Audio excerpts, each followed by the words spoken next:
Over the last 12 months, we've covered over 12,000 miles with the car, charging it primarily with solar at our home and using it in every kind of weather. Literally, as hot as it gets and as cold as it gets, we've driven it in it. And anyway, here's our review.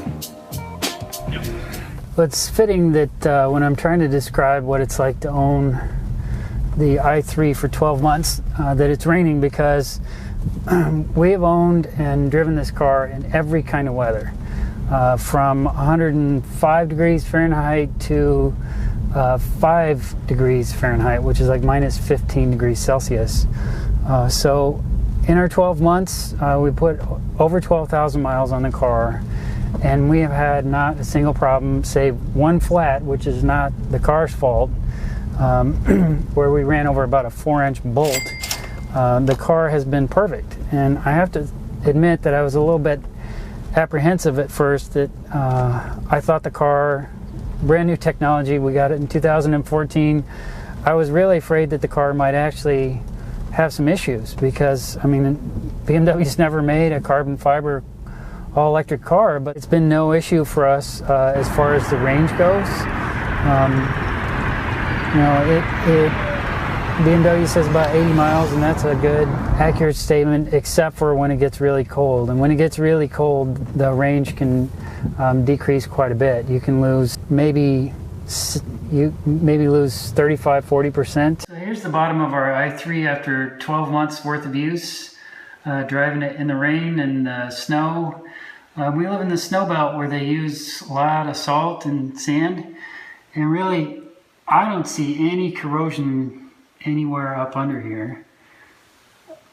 And if you had a Rex, that's where the motor would live, on the Rex, but we just have the pure electric one with a motor that resides on the driver's side. We did opt for the tech package in this car, and I gotta say it's been really fascinating, because I'll let it park itself when I need to parallel park it. The size of this car is fantastic in small parking garages, tight congested spaces. It's the ideal car for us when we got to go downtown, and when we have to worry about any kind of traffic. It's the ideal in-city car. One of the cool things is there are about 7 main riders for BMW blog, and amongst the 7 of us, there are 5. That's right, 5 i3s that we have, which I think that speaks volumes to the execution of this technology. That those of us that write about this all the time, that are very picky about how cars function and how they drive, that we would buy 5 of them amongst the 7 of us, and no other model has that kind of penetration. We do have 2 1 Series M coupes, but outside of that, nobody else has the same car. As far as driving dynamics go, I'm pretty picky. I like a car that is responsive, that you feel confident that you know what it's going to do, and at least around town, and most of the time on the interstate, the car is fantastic. The things where it takes some getting used to are, number one, the electric car driving is a totally different experience. You can drive the car with your foot on the gas and slow the car down by lifting off the gas, because it'll regen. And so that takes some retraining of your mind to learn not to use the brake pedal.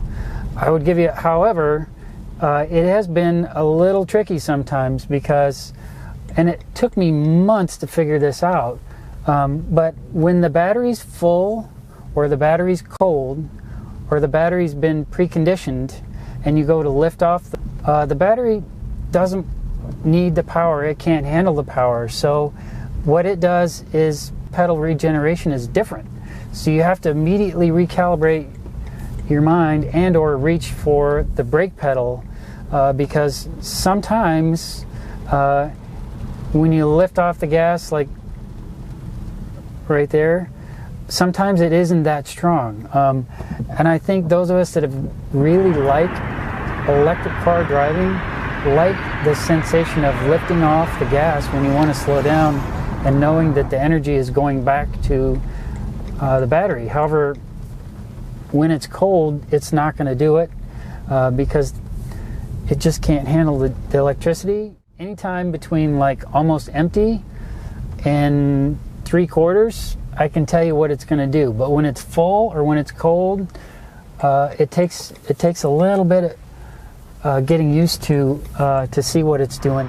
Dynamically, there are two other things that bother me about the car. One, if you're doing the brake energy regeneration and you lift off and you hit some kind of pothole or some kind of thing that bounces the back end, the axles, they kind of go into freewheel or neutral, and so you think you know how you're slowing down, but you bounce over something, it unsettles the rear end, and then the car's inherent safety mechanism is just to let go of the regen and then coast. Like right there, the car just lost the brake energy regeneration. That's okay, I anticipated it, I saw it, but you have to get used to it. The other thing is, sometimes on the interstate, when you're driving 65, 70 miles an hour and there's a crosswind, it's tall stature and shortish wheelbase, make it, and narrow tires, it makes it feel not like a BMW. It's unlike any other BMW I've ever had. I mean, any other BMW, I get out on the freeway and it feels fine on the interstate, and they never make me feel uncomfortable until I got to this one. And it's 65, 70 miles an hour on the interstate in traffic. Some crosswinds, you will feel it be buffeted around and feel like the chassis gets a little upset, and that's pretty unusual for a BMW. However, I would tell you 10 out of 10 times again, I would buy this car because it is such a fantastic car for what it does. I wasn't sure how many miles we'd put on the thing. I didn't know how much we'd use it, but we really, really use this car a lot. In fact, between my wife and I, one of us is in the car every day and going somewhere in it. It's the ultimate in town, run around town, run errands car. And for us, the commute is 13 miles one way to work, 13 miles back, so a 26-mile round trip. Now we do primarily recharging at home, so we do take advantage of our level 2 charger that we have in the garage, and it's just like your cell phone. You get used to charging it every night. You just come home, you plug it in, you leave in the morning with a full battery, and you're ready to go.